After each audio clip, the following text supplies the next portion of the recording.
അങ്ങനെ ഈ ഫ്രൈഡേ ചേട്ടൻ്റെ ഫ്രണ്ടും ഫാമിലിയും ഒക്കെ ആയിട്ട് ഞങ്ങളിവിടെ അടുത്ത് അസൈബ ബീച്ചിലാണ് കുറച്ച് നേരം ചിലവഴിക്കാൻ പോകുന്നത്. അപ്പം ഞങ്ങൾ വണ്ടിയിലൊക്കെ കയറി സന്തോഷമായിട്ടൊക്കെ പോവുകയാണ്.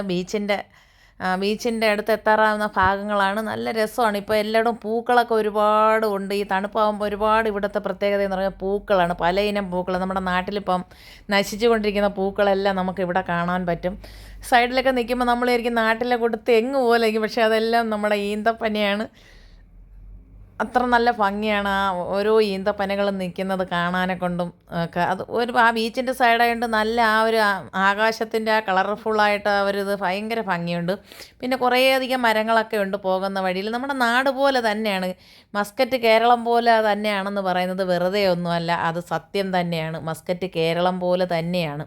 കാരണം ഇന്ന് നമ്മൾ ദൂരോട്ടങ്ങ് പോയാലും ഉച്ച കഴിഞ്ഞ് 4 മണി ആയി ഇറങ്ങിയപ്പം 2 മണിക്കൂർ കഴിഞ്ഞ് ചേട്ടനൊക്കെ കടയിൽ കയറണം. അതുകൊണ്ട് ഒന്ന് അടുത്ത ഒരു ബീച്ചിലൊക്കെ പോയി ഒന്ന് കുട്ടിയുള്ളതല്ലേ, അവനെ ഒന്ന് കൊണ്ടുപോയി കാണിച്ചിട്ടൊക്കെ വരാമെന്ന് വിചാരിച്ച് നമ്മളെല്ലാം ഭയങ്കര സന്തോഷത്തിൽ ബീച്ചിലോട്ട് പോവുകയാണ്.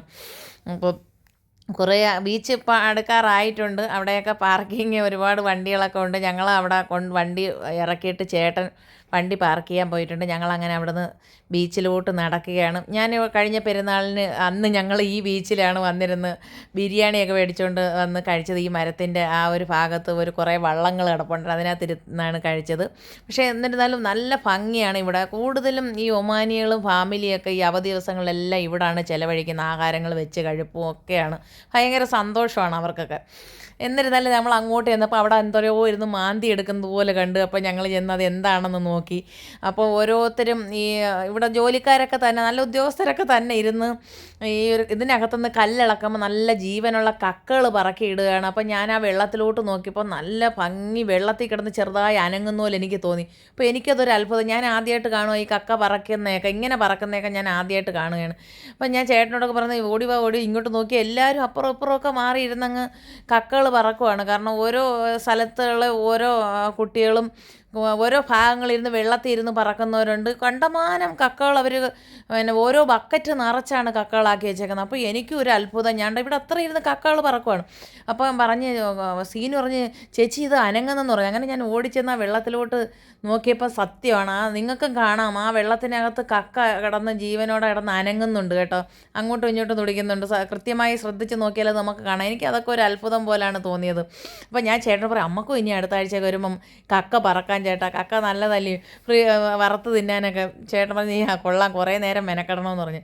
അങ്ങനെ ചേട്ടനും കൂടെ ചേട്ടന് സഹായിച്ചു കൊടുക്കുകയാണ്, മാന്തി പറക്കിയൊക്കെ കൊടുക്കുന്നു. ഇത് കണ്ടപ്പോൾ എനിക്കും ഒരു ആഗ്രഹം, എനിക്കൊക്കെ ഒന്ന് മാന്തി അതൊക്കെ എടുക്കാൻ. എനിക്ക് ഇങ്ങനെയൊക്കെയുള്ള കുരുത്തക്കേടുകളൊക്കെ ഭയങ്കര ഇഷ്ടമാണ്. ഞാനും ഒരു കമ്പി അവിടെ കിടന്ന് എടുത്തുകൊണ്ട് മാന്തൽ തുടങ്ങി. ചേട്ടൻ ഞാൻ പോലും അറിയാതെ എൻ്റെ വീഡിയോ എടുത്ത്. എന്നാലും എനിക്കത് ഭയങ്കര സന്തോഷമായി. കാരണം എനിക്ക് കുറച്ച് കക്ക കിട്ടി. ഞാൻ അപ്പുറത്തിരിക്കുന്ന ആ കൊച്ചിന് കൊടുത്ത് അവർ ഒത്തിരി താങ്ക് യു ഒക്കെ പറഞ്ഞ്. കാരണം കുറേ സമയം ഇരുന്നാലേ ഇത് പറക്കിയെടുക്കാൻ പറ്റും. ഈ വെള്ളത്തിൻ്റെ ഭാഗത്തൊക്കെ ഒരുപാടുണ്ട്. അത് കഴിഞ്ഞ് അവിടെ വെള്ളം പമ്പ് ചെയ്യുന്നിടത്ത് അപകട മേഖലയൊന്നും അല്ല. അവിടെ ചേട്ടൻ കയറി ഡാൻസ് കളിക്കുന്നുണ്ട്. അപ്പോൾ എനിക്കും ഒരു സന്തോഷം. ഞാൻ പറഞ്ഞു ചേട്ടാ ഞാനും കൂടെ വരട്ടെ. എല്ലാവരും അവിടെ ഫോട്ടോഷൂട്ട് എടുക്കുന്ന സ്ഥലം തന്നെ. അപ്പോൾ ഞാനും എന്തൊരു ചെയ്ത് വരട്ടോ എന്ന് ചോദിച്ചപ്പോൾ ചേട്ടൻ പറഞ്ഞു ഓ വരാൻ പറഞ്ഞു. അപ്പം ഞാൻ പറഞ്ഞു എന്നാൽ ഞാനും കൂടെ വരാമെന്നും പറഞ്ഞിട്ട് അപ്പോൾ സീനുവിൻ്റെ കയ്യിൽ ഫോണൊക്കെ കൊടുത്തും കൊണ്ട് ഞാനും അങ്ങോട്ട് പോവുകയാണ്. ചേട്ടൻ എന്നെങ്കിൽ വെള്ളത്തിൽ കിടന്നങ്ങ് ചാട്ടം.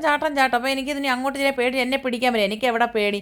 ഞാനങ്ങനെ തലം കൊണ്ട് നടന്ന് ചെന്ന് അവിടെ ചെന്ന് കുറേ അവിടെ നിന്ന് ഇവിടെ കറങ്ങിയൊക്കെ ഒന്ന് ഫോട്ടോയൊക്കെ എടുത്തിട്ട് ഒത്തിരി സന്തോഷമായി എനിക്ക് കേട്ടോ.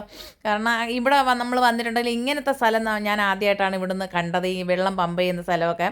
അപ്പോൾ ഒത്തിരി സന്തോഷമായി ഈ ഫ്രൈഡേ. അപ്പം ഈ ഫ്രൈഡേയിലെ വിശേഷം ഇത്രയൊക്കെ ഉള്ളൂ. വീണ്ടും അടുത്ത വീഡിയോയുമേ അടുത്ത ഫ്രൈഡേയിൽ കാണാം. ടാറ്റാ, ബൈ.